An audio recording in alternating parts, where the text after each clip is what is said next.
So we have the Shri. Always Srimad Bhagavatam. But why did Prabhupada not say Bhagavad Purana? Why did he not say Bhagavatam? He printed Srimad Bhagavatam, so there has to be a Shri there. In Sri Vaishnava Sampradaya, there's always, nobody says Narayana, Narayana. This is the Mayavadi say that.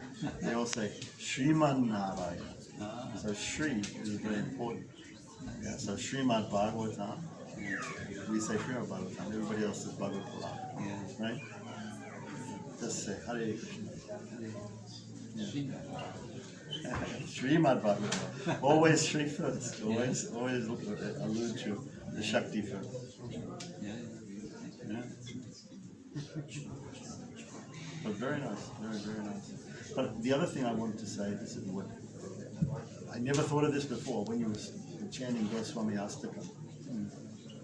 You know, and you said that they all say Kutaha, where's Krishna, where's Radha, where's Lalita, right? Where from? But they're searching. I always thought, the Goswamis are running around in Vrindavan in ecstasy, looking here and there to try and find Krishna physically, but also Nana Chasta Vicharan. They're looking in the scriptures, which is what you did this morning. You were like a Goswami. You were looking in the script. You were looking everywhere for Krishna, for Radha in the scriptures, right? So metaphorically also. So it's metaphorical also that when they were in Vrindavan, they were looking in the scriptures for Radha, because she's difficult to find. She's not overly shown to everybody. So you looked in the Gita and you found her. You looked in all these places and you found her. I think if you know what you're looking for, you can find it easy. Yeah? If you don't know what you're looking for, then it's hopeless.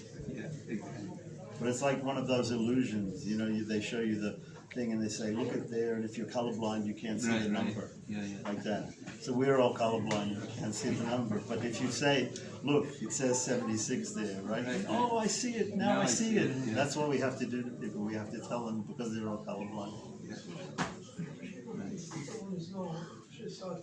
So I really very much appreciate it.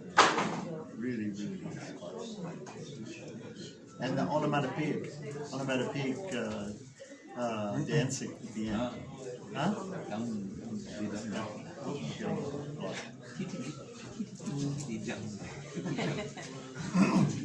I haven't read Govinda Leela in the Sanskrit, but so is it more of it is onomatopoeic like this? Well, immediately after this, it's describing what she sings, and that's really good. Okay, and excuse me, but you're going to have to explain to me the very deep esoteric meaning of all the symbols on the feet. Oh, well, that's okay. I'm not satisfied by just knowing the external. That's such an fish. That has to be explained.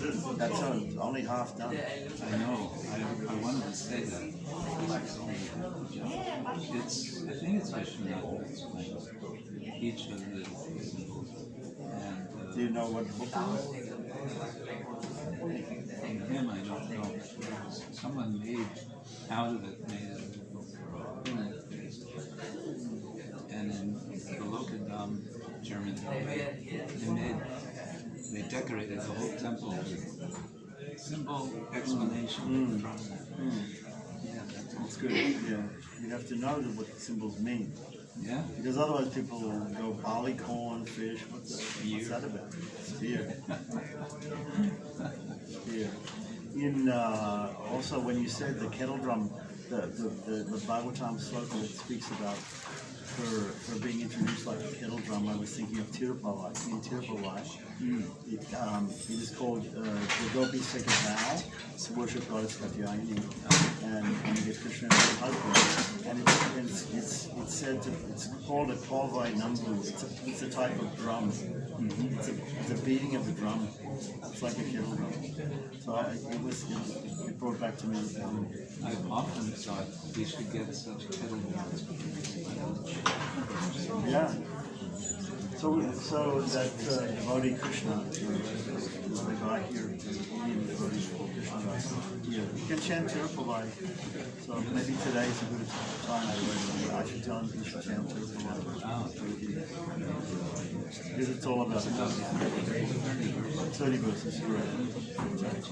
Tamil Galan with praise offers to God.